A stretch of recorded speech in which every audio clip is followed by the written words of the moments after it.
welcome back to another episode of the Turtle Bookworm. Today I was going to do something a little bit different. I'm going to be talking about books that I've started but haven't finished yet.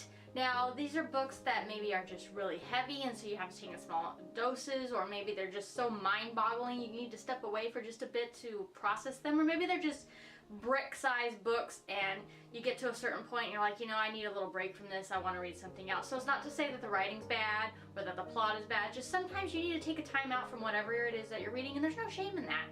Now granted, there are some books that just go in the DNF pile because you will never finish them. These are not those books. These are just books that I would like to get finished before the end of the year that I have started, but for whatever reasons have had to set down. So the first one I'm going to talk about is a manga book. This is Death Note. I'm not real familiar with this genre. I was wasting time a few months back in the old B&N, and my husband and I were just standing around, so I just pulled this out of curiosity's sake off the shelf and started reading. I got about maybe a quarter way through and I wanted to know what happened next. They didn't have the black version in stock when I went back to get it. I ordered it on Amazon, and by the time I got it ordered and it came, I just never got back into reading it. So this is high on my list. I'll probably end up finishing this book probably sometime in the month of May. The next book on my list of books that I've started and haven't finished yet are this one, Robert McGammon's Swan Song. It's a brick. It's huge and the font is super tiny. So this is a beast of a book. It took me about, I don't know, 2 weeks just to get that little ways through it.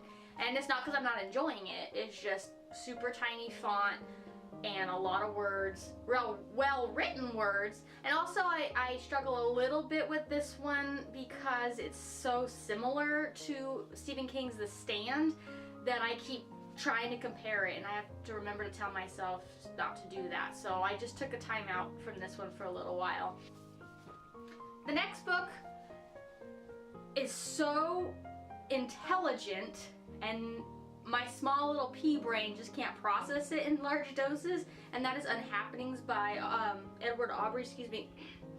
This book is very, I can't figure out how he wrapped his mind over all of this time travel to make it all work and cohesive, and there's no doubt, but part of me keeps trying to take it apart, like, well, that wouldn't work because, and then he answers it. So it's just mind-boggling. So I have to take a time out from this one every once in a while, but the story is amazing, the writing is amazing, it's just my tiny little pea brain needs help processing it, so I'll read a little bit, process, read a little bit, process.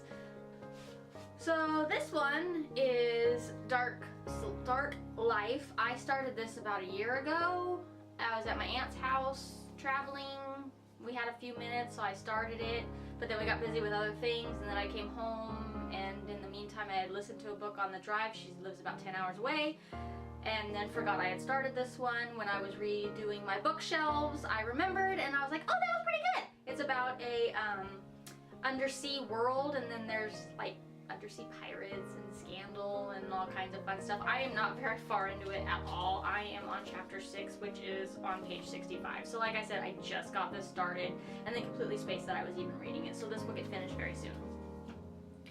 The next one is just a really heavy, confusing read, and I am enjoying it, but it's so heavy and difficult to swallow and piece together, and it's just way over my puny noggin, and that is The House of Leaves.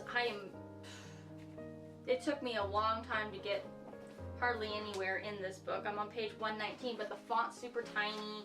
It jumps around. Half of the page is one guy talking, half of the page is another guy talking, and then you get further into it and it's just weird and stuff. Look, what is that? There's like one word on a page, but the story is good.